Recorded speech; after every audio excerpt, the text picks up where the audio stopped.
Installation preparation. Check requirements.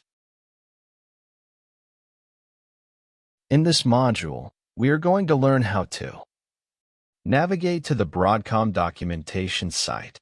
Locate the AutoSys Workload Automation manuals.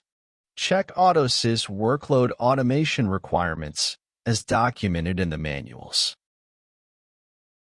We will see how to navigate the AutoSys Workload Automation documentation to find the requirements to install or upgrade AutoSys.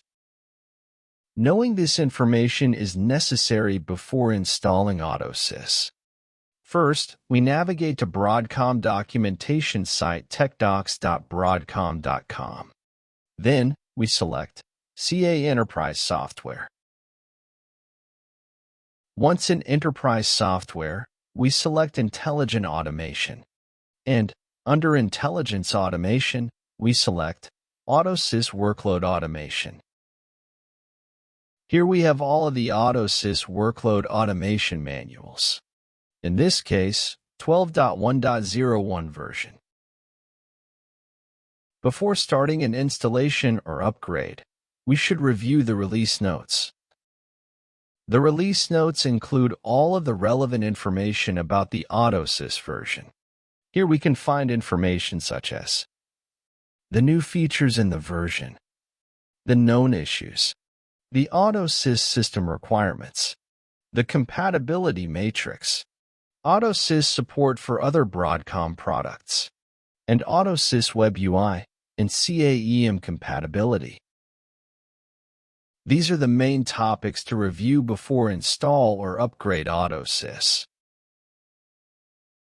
In AutoSys Release 12.1.01, we will find the new features included in the version, the changes and enhancements to the existing features in AutoSys and Web UI, and the issues that were fixed in the version. In the Known Issues section, we will find all the issues that have been identified in the version.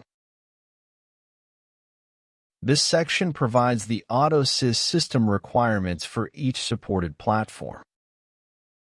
The system requirements for Unix and Linux are described here. These are the system requirements for Windows. Also, we can find here the system requirements for the Web UI component. Now, let's go to the AutoSys Workload Automation Compatibility Matrix section. The Compatibility Matrix provides the list of platforms and databases supported by AutoSys. It also includes the compatibility between AutoSys and other Broadcom or third-party products. Ensure that you check the compatibility matrix before installing or upgrading AutoSys to know which platforms and products are supported. AutoSys does not support any combination of platforms, Broadcom products, or third-party products not listed in the matrix. Also, it is important to consider this disclaimer information. Broadcom only supports third-party product versions when they are supported by the original vendor. If a vendor discontinues support for a product, Broadcom no longer supports it. We have now completed the Check Requirements module. This module showed you how to navigate to the Broadcom documentation site. Locate the AutoSys Workload Automation manuals. Identify the AutoSys Workload Automation requirements. Use the compatibility matrix to know the supported platforms and components.